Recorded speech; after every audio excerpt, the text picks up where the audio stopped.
Hey,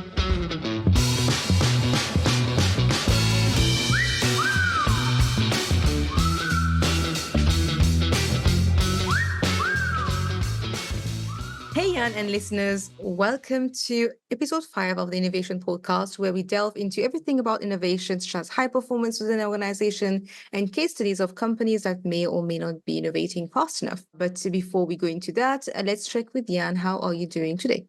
Thrilled, Hannah. It's been a great day, and I did my classic walk and yoga double combo: walk, yoga, jump in the pool. And that always is just going to make life feel great. So grateful to have a beautiful day and to be here with you, having an interesting topic for conversation, haven't we? Yes, but before I introduce the conversation, I want to say I'm sometimes envious of your mornings because you always come up with this great energy. Oh, I had a great morning. I did my yoga today. I did my this today. And I know, I mean, that's fair. You dedicate your time into it. And I know you're going to tell me the same thing. You can do the same thing if you want to dedicate your time into it, where you care, spend your time where you care. And, and I don't. And I'm like, how does this guy do it every day? Yeah. I'll tell you what it is. Right? Secret sauce. Tell us a secret sauce. I'm a little older, right? I'm 39 now, right? So, and I just used to be terrible in the mornings, like awful, really bad, really struggled with mornings. And I think a lot of your mid-30s is about dealing with the consequences of the decisions you're making and realizing that the life you live is because you're making decisions about how you choose to live it. And I just got fed up with feeling terrible every day in the morning. And what I also got fed up is that how I lost control of my day because I start the day badly, right? I start the day with a bad mood. And it isn't necessarily because I've been out drinking or partying, though I do enjoy that sometimes, right? But it's just that sort of general approach. I didn't have a structure in the morning. And then when I went through like some very, very difficult times in my life, and I was really sort of in a very bad situation, I could see that the feedback loop of not getting my mornings right could really result in me maybe resulting in extreme depression, right? Or very, very negative things. And so I just resolved it upon myself to say, if I can get the morning right, then at least I've got the morning right. And then there's actually a good chance I'll get the rest of the day into the right energy and spirit. So that's actually the secret why I got tired of feeling down, because there's no need to feel down. Every day is a gift and we have what we have, but it is true that we have what we have. I wanted to stop being someone who didn't feel he was in control of his life and to start being someone who was enjoying the gift of life again. And so that's why I ended up doing that as walk, yoga, jump in the pool. That's my combo. And that I think is a good way to kind of take control again of how I'm living my life, because by doing those three things, I always know I'm going to feel at least pretty good, if not great. Oh, that's really nice to hear. I think that's such positive sharing. There's one more funny incident to this. I think we're in Singapore and you were out till about 3 a.m., I think. And we went to the hotel much earlier. And yet you woke up in the morning and then you went to, was the garden? What's the name of the garden? Marina Bay there. Oh, yeah. Yes. What's it? Gardens by the Bay. Yes, Gardens by the Bay. And then you did the whole jogging, and I was like, how on earth is this guy getting energy? And then he's older than us. But yeah, there we go. Now we know why. Well, there's this beautiful element in being JFDI. Just do it. The F is there for emphasis. Because in all this psychological narrative that we have, in the end, it doesn't matter. Either you get out of bed and go do it, or you don't do it. Like what does it take? Get out of bed, underwear, pants, top, socks, shoes. There's 5 items. That can be done in that's 10 seconds per item, right? So I really break it down like this. I don't allow myself the big space. I'm like, here and now, go. Get to the elevator, get outside, go. And I think that's really a very empowering approach to it, where you have to turn off the noise and you just are ruthless with yourself to do it. All right. So on this note, on being ruthless, let's introduce a topic. So we're going to talk about NVIDIA, because lately I've been seeing them doing very well. I think they've done very well. And I wanted to understand a little bit, what is NVIDIA all about? Because it's not the common companies like, Facebook, Meta, Apple, Microsoft. It's more into the background of things. So explain to us, what is NVIDIA and why are they doing well? It's a great story for NVIDIA. And there's a lot to it. So I'll just start and then you kind of guide the conversation as we always do, right? I think the thing to understand about what NVIDIA does specifically is that they are masters of a certain kind of computer chip technology called the GPU, or graphical processing unit. So in a computer, certainly, let's go back 20 years ago, you would have, or even today, but generally in a computer, you'll have the CPU, the central processing unit. And that was made very world famous by Intel, right? Intel Inside, right? On that concept. And there are other brands, but they basically, and the CPU was sort of traditionally thought of as the brain of the computer. And a lot of the time we didn't need GPUs, graphical processing units. And NVIDIA started out as a very niche company that would make GPUs for really geeky gamers like me so that we could play our games with higher graphic settings.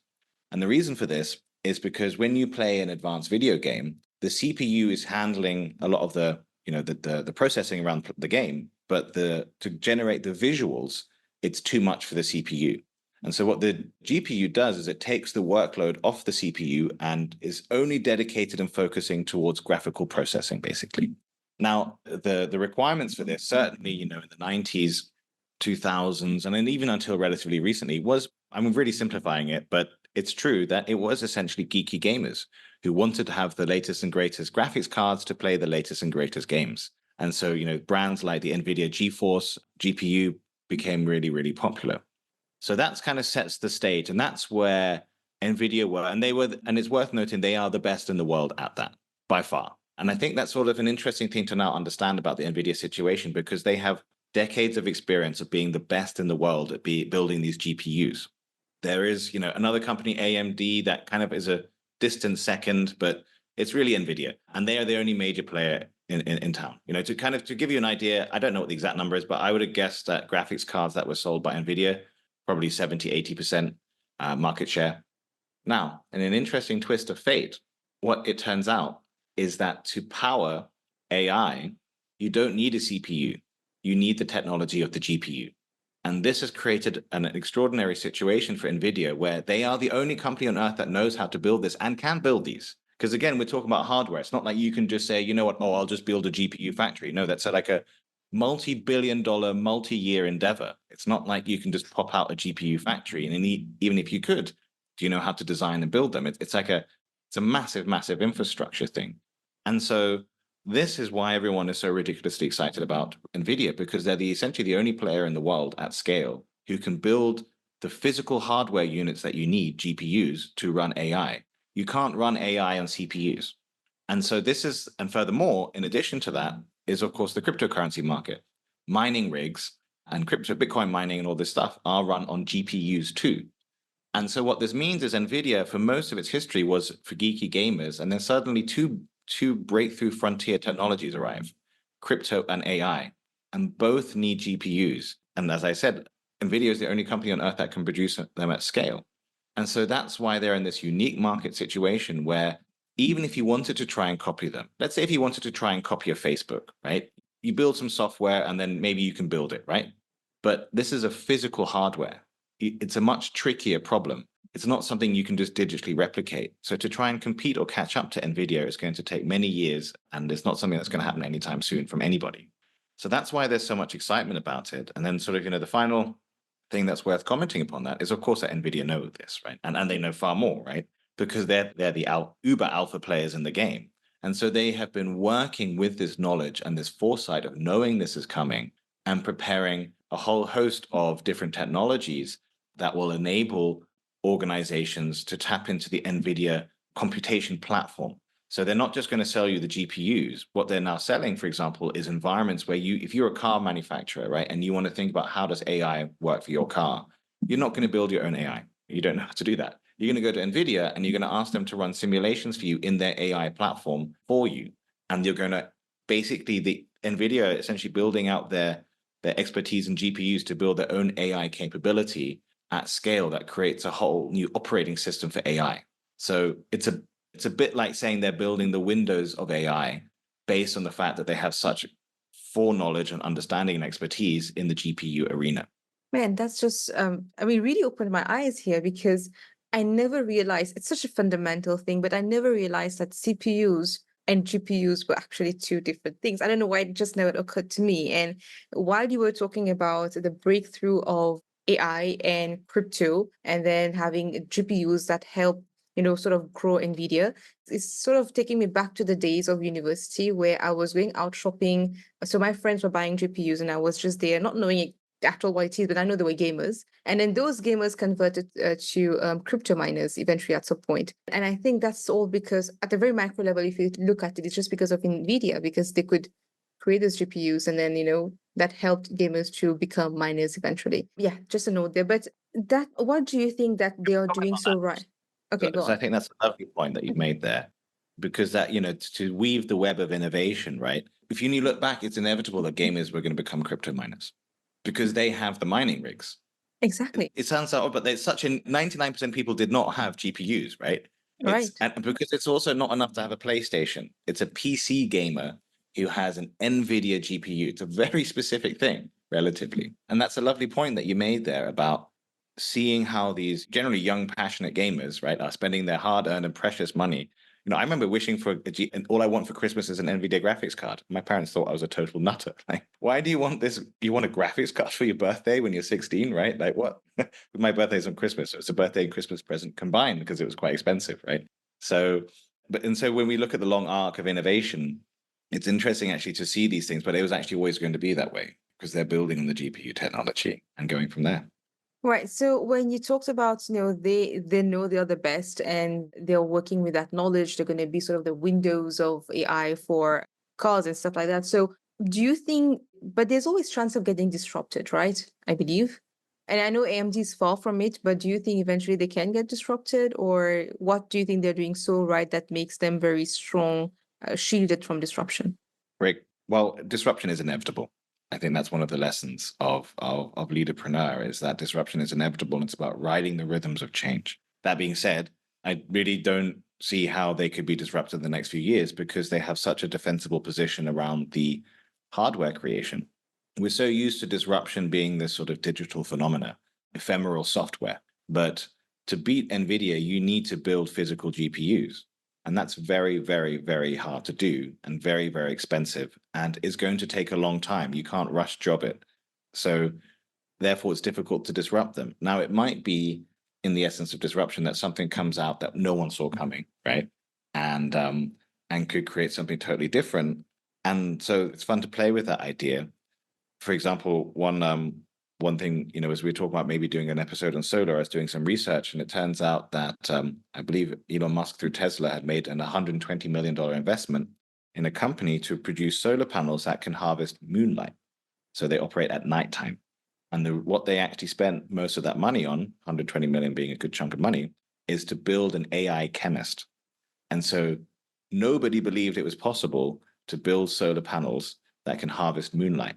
But this company built an AI that is such a good chemist that it was able to run a lot of simulations around different chemical compounds and eventually isolate the correct compound that allows this company to produce solar panels. And they can do it now.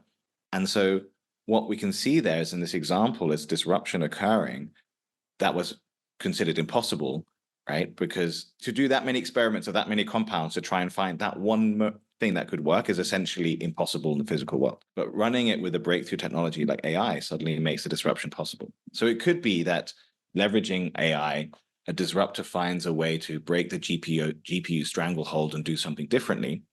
However, I still think you're going to run into that thorny problem of physical reality. And so that's where I think it might be difficult for them to be disrupted because you're still going to come down to physical hardware, and that's always difficult to do. Well, when I was checking on how NVIDIA was doing, and I think they've done, let me just quickly look at the numbers.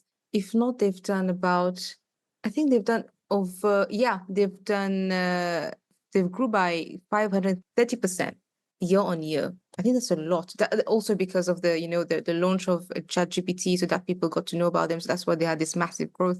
But what if someone who has the funds go and hire a bunch of NVIDIA people, acquire some resources around it?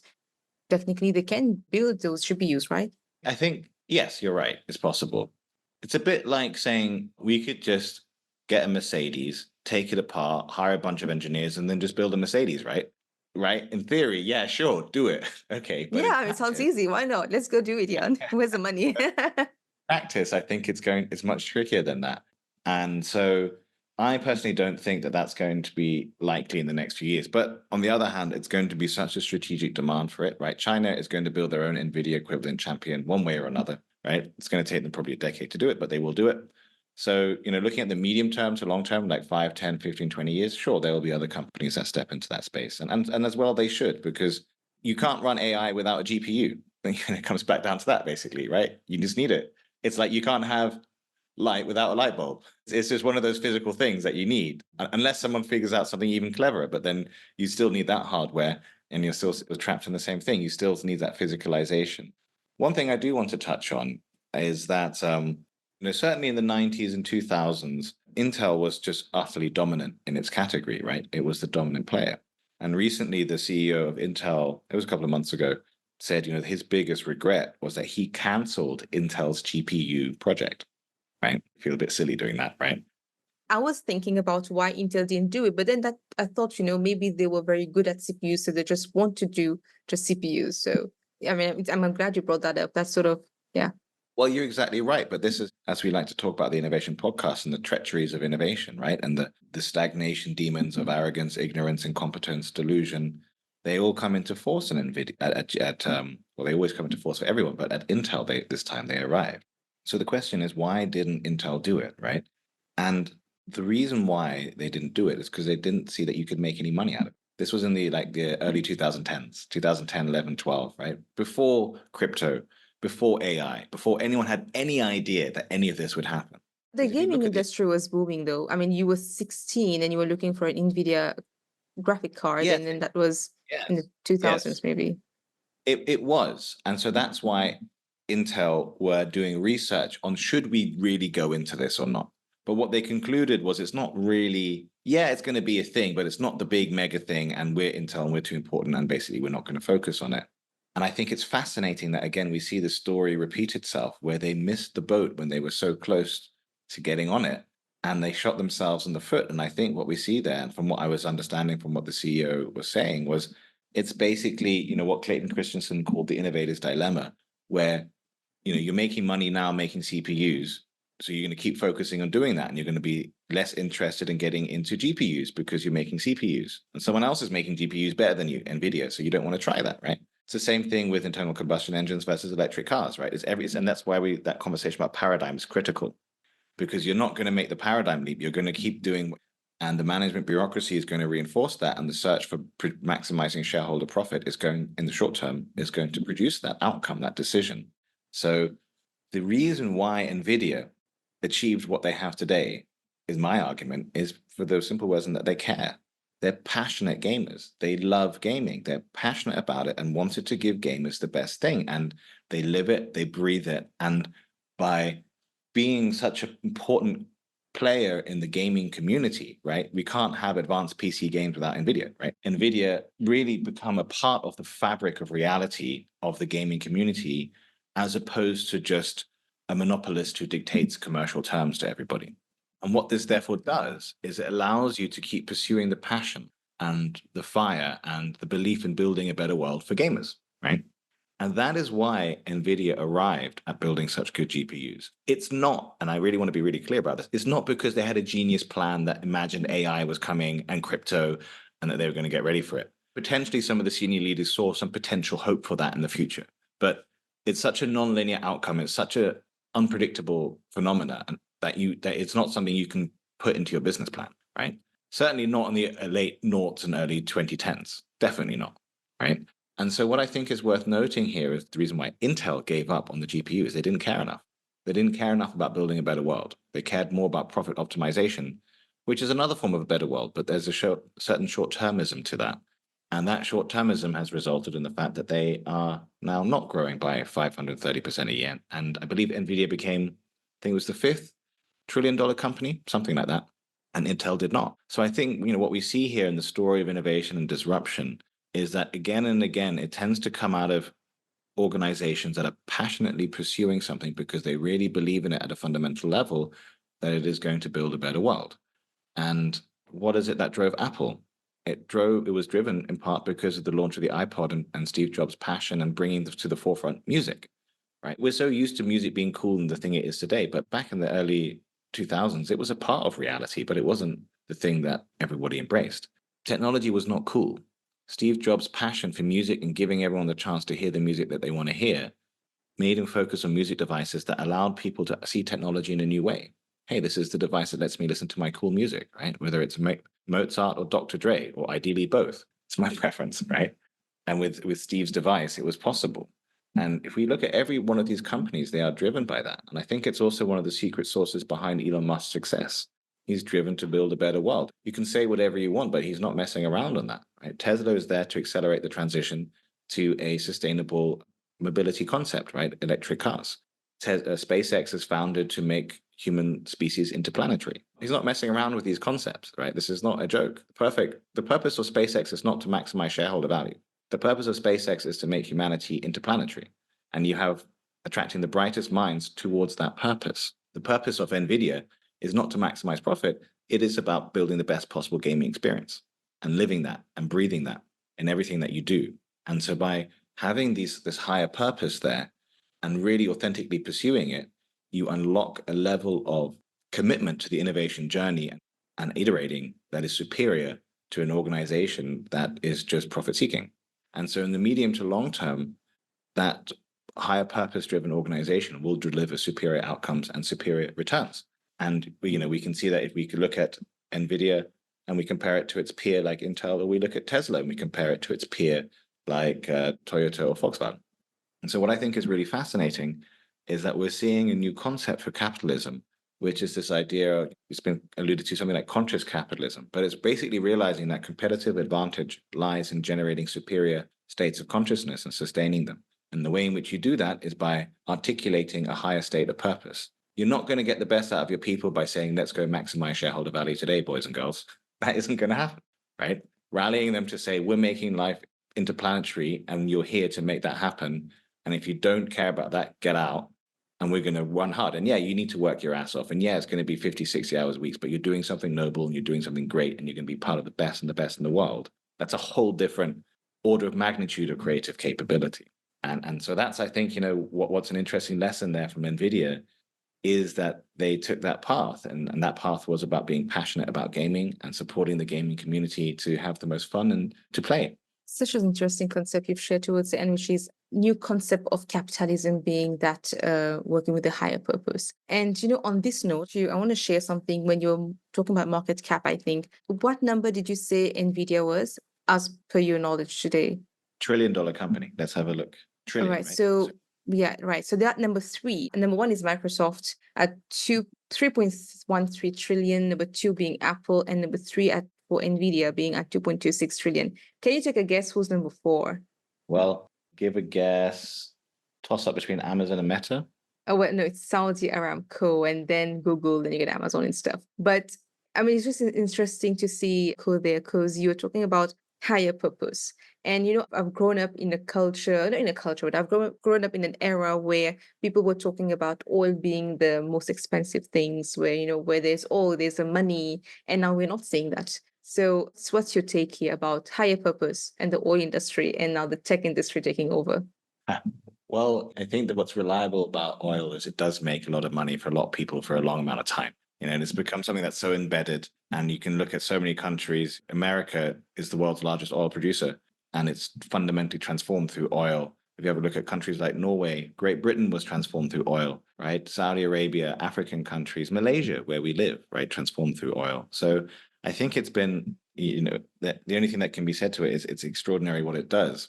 From what I understand, though, what is admirable, one of the admirable things about Saudi Aramco is how they are translating the value that they're creating today to try and invest it to create more value tomorrow, and how that fund in Saudi Arabia and the money that they're making through the company is being used to invigorate the Saudi economy and its future. So they're building new cities, they're building entirely new concepts and reinventing Saudi Arabia while still keeping connected to its traditions and past to build the better world for the people there. And so I think that's, a good example there of a higher purpose. It's not just let's use the money to get rich. It's let's use the money to get rich, but yes, let's also use a lot of it to build a better world, and we'll get richer even more. Because that's, the neat feedback loop, right? And I think this is sort of problem with the management bureaucracy and management thinking ultimately is that it's limited.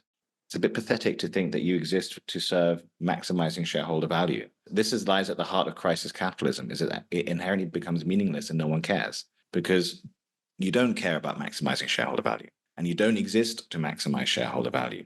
And being told otherwise is just an illusion. And so therefore, you're not going to build the best company you can and you're not going to maintain the best people. Sure, you can do it in the short term. I'm not saying anything. A couple of years, you can have a good run. But if you're looking at multi-decades, if you're looking at centuries, and to serve something greater, that can only be achieved by having a higher purpose.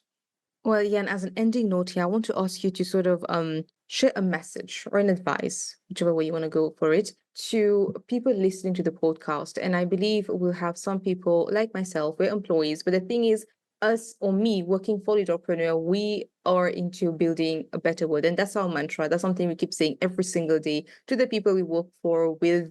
And I would say it's now blood almost, right? But for people who are just sort of waking up in the morning, doing the 5 things you've mentioned, wearing the clothes, wearing the pants and going to work and, just doing what they're supposed to do, check off a few tick boxes of things that they've done. What do you want to tell them about how you can build your better world and work with a high purpose? I think, fundamentally, it's just about believing that you are here for a purpose. You are here for a reason. That's why you're here. Your presence matters and connect to that. Avoid the ego trap of saying, I need to be the world changer, because a whole different conversation, but the world doesn't exist. There is this world that you think exists is actually a plurality of different worlds. And so focus on your world and reality and believe in yourself as the one who can make things better in your reality. And I think you have to have, especially as you get older, you have a choice around this. The call of consciousness will come. It's always coming. It's always calling you and inviting you to make a fundamental decision to commit yourself to that journey. And you don't have to do it. It's not up to you. So it's not something I'm saying you have to be forced into or not. But if you wish to lead a meaningful life, if you wish to live a life of purpose where what you do matters, then that can only be done by listening to the call of consciousness, and it's in your heart. You have to put your hand on your heart and ask yourself, what is my purpose here? And the answer will pop up in your head. And the challenge is then to listen to that and act on it. So have the courage to do that and to recognize that you do matter and that if you wish, you can create the better world you seek to see. So wonderfully said, Jan. Thank you so much for this conversation. It's been fun, as always, and I really look forward to the next one.